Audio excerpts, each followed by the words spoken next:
All right, let's start with some updates from Pakistan, where the question, of course, that is being asked is the mainstreaming of terrorism pretty much a project in completion? Now, a fresh tweet by the son of late Benazir Bhutto accusing the country's establishment of aiding terror groups seems to suggest pretty much the same. Now, after ousted Prime Minister Nawaz Sharif's confession about Pakistani army aiding the terrorists to attack India, it is now the turn of Bilawal Bhutto Zardari, who has now charged the Pakistani deep state of encouraging terror groups in the upcoming general elections. Now, without taking names, Bilawal Bhutto has accused the Pakistani army of helping the banned terror outfits in July 25th election, while at the same time creating hurdles for his party's election campaign. Now, Bilawal has tweeted, and I quote, "The banned organizations are being encouraged, facilitated and promoted to contest elections, while we were stopped by the Punjab police barricades today in the Uch Sharif constituency. We'll continue to take our message to every part of the country, come what may." Bilawal was in fact indirectly referring to the Mumbai attacks mastermind Hafiz Saeed-backed Allahu Akbar Tehreek that has now fielded candidates for the Pakistani general elections. The terror outfit Allahu Akbar Tehreek was floated after the Pakistani Election Commission had refused to recognize Saeed's Milli Muslim League, which is a frontal terror outfit of the Jamaat-ud-Dawa. And also earlier in an interview in June, disgraced former Prime Minister Nawaz Sharif had admitted of Pakistani government's collusion with terror groups to perpetrate the 26/11 Mumbai attacks in India. Now, Sharif had said, and I quote, "Militant organizations are active. Call them non-state actors. Question, of course, is, should we allow them to cross the border and kill 150 people in Mumbai? Explain it to me why we cannot complete the trial." Though Sharif did not name the Mumbai attack mastermind Hafiz Saeed and Maulana Masood Azhar's terror organization, Jamaat-ud-Dawa or the Jaish-e-Mohammed, he clearly admitted that these banned outfits had in fact got a free run to operate in Pakistan.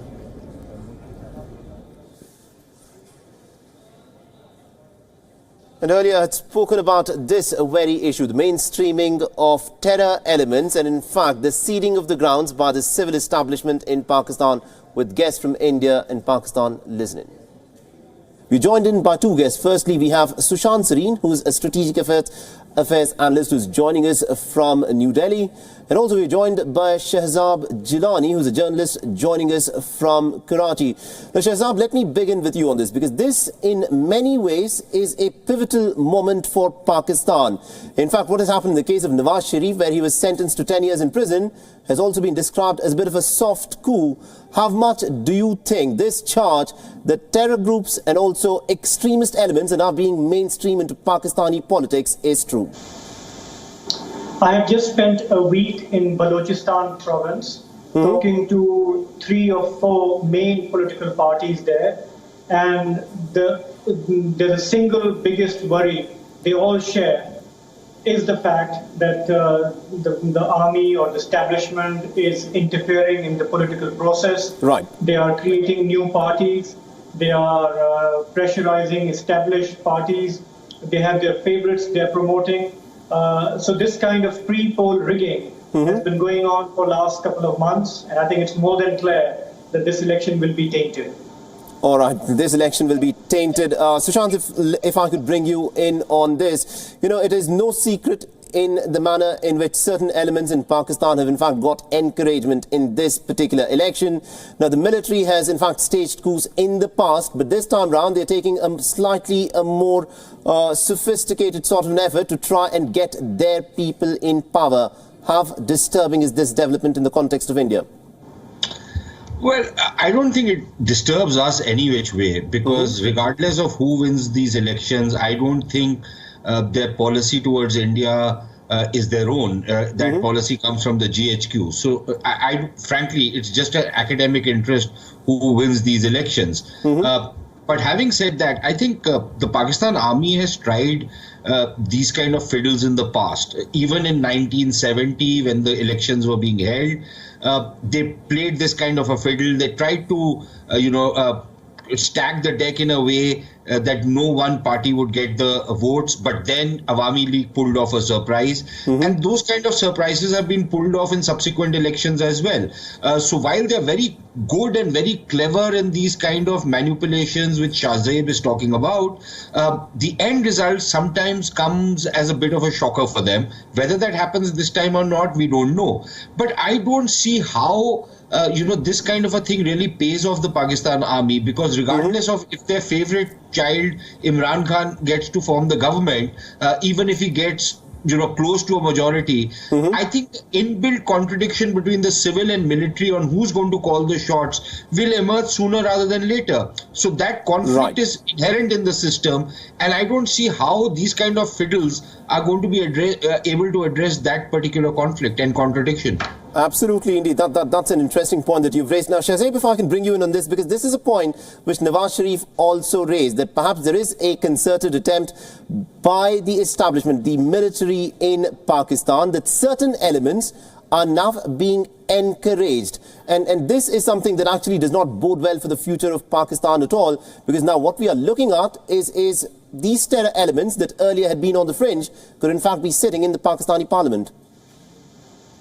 There are two views on this. I spoke to the head of Jamiyat-e-Ulama Islam, Fazlur Rahman Group, one of their central leaders in Balochistan. Right. And I asked him about this particular point, that there are these extremist groups who are outside the fold of established religious parties. They're being ushered in for the first time for this mainstreaming project.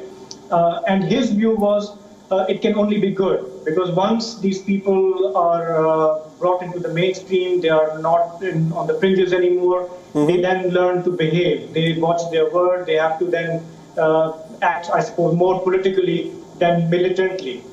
Now, there's the other view in Pakistan, which believes that bringing these extremist groups who preach hatred towards our neighbors, who preach hatred within Pakistan against certain sectarian groups, can only be bad, because then they will pollute the parliamentary process, and no legislation will take place, no movement will take place on foreign policy, and the army will have its proxies in the parliament doing its bidding. But Shahzeb, if I could just interrupt you on this, the first point that you made, getting these extremist elements into the mainstream politics of Pakistan may in fact make them mend their ways. But the fact of the matter is, their entire rhetoric is directed against India. They'll pay very little attention to the issues which actually matter to the people in Pakistan.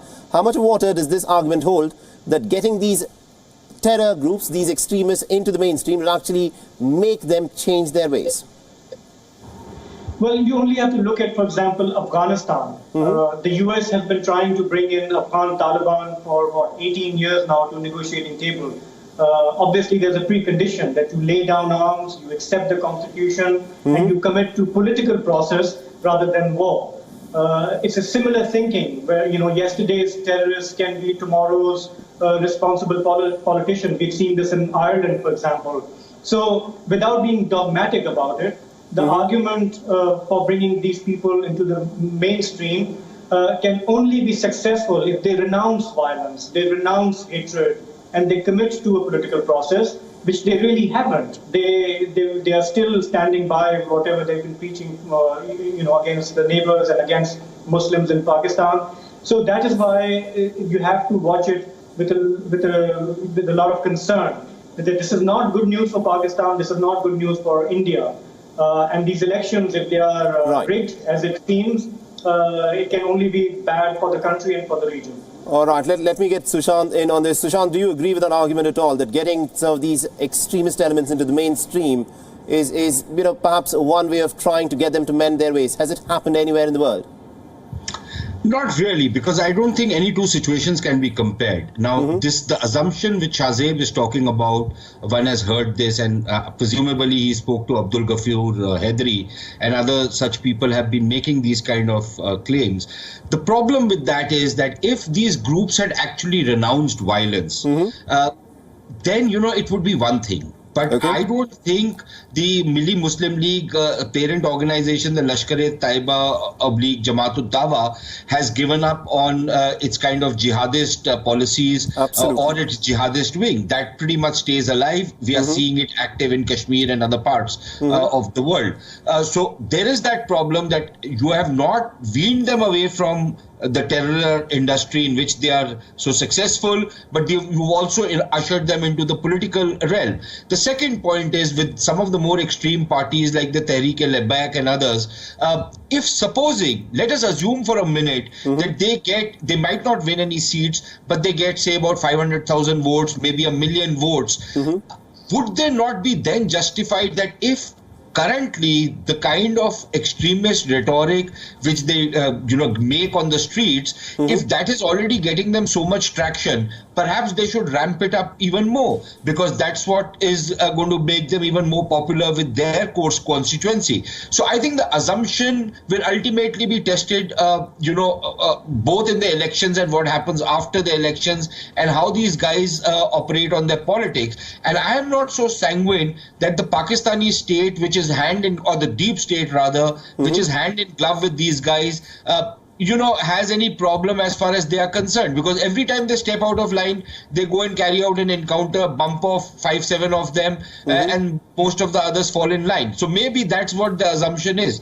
So I think we'll have to wait and see how this plays out. I'm not as sanguine about the prospects of these guys reforming as some other people might be. Absolutely, indeed. That's a tricky assumption, and it is effectively playing with fire, but that is something which perhaps Rawalpindi has been doing for the last several decades. Now, Shahzeb, the fact of the matter is, this admission by Nawaz Sharif and now again by Bilawal Bhutto that there are these certain extremist elements who are being ramped up. Now, this of course points towards a trend that this is perhaps the beginning, and what we could see is in future the civilian governments that we've seen, could increasingly be ceding space to these fundamentalist elements who could in fact come to dominate Pakistani politics. All of this, of course, is incumbent on what happens in the elections, but the trend appears to be that way. How do you make that?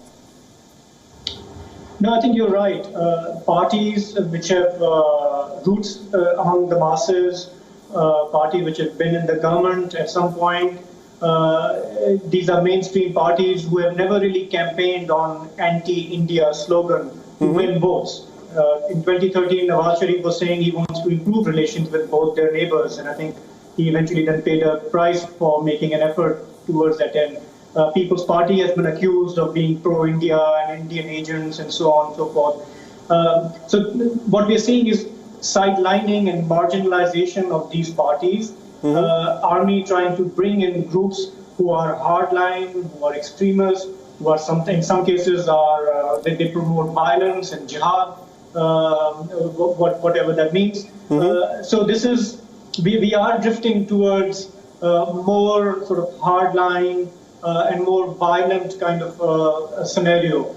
And this is deeply worrying for Pakistanis because there's no level playing field. An ordinary Pakistani has never voted for these parties. An ordinary Pakistani wants sort of a more mainstream political parties, but they are not going to have their say as they would like in the elections. Absolutely. That of course, is an extremely disturbing sort of a trajectory into which Pakistan appears to be falling into.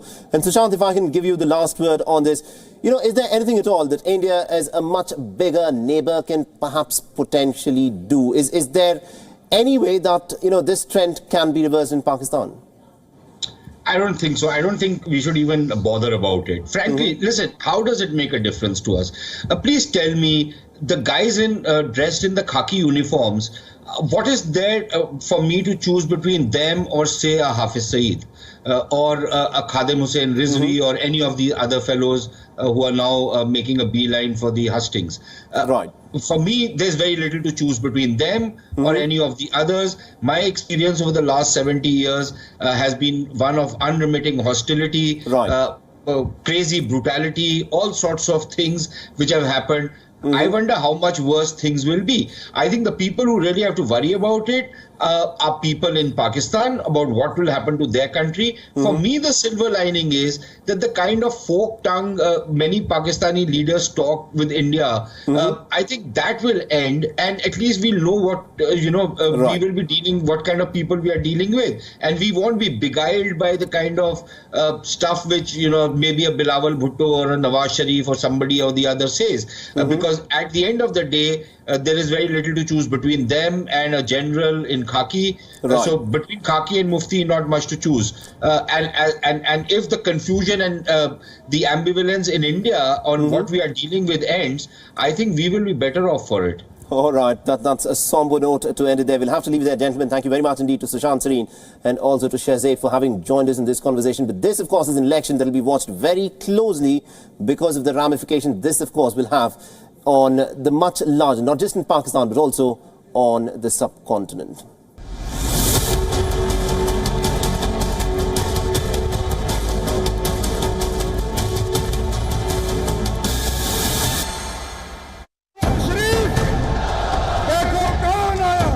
Just weeks before elections, big political earthquake in Pakistan. It's jail term for the Sharifs. What will be its fallout on Pakistan? Is it an attempt to crush the party? Will Imran gain or the Islamists? Or will the Sharifs bounce back with sympathy votes? Big story on Beyond.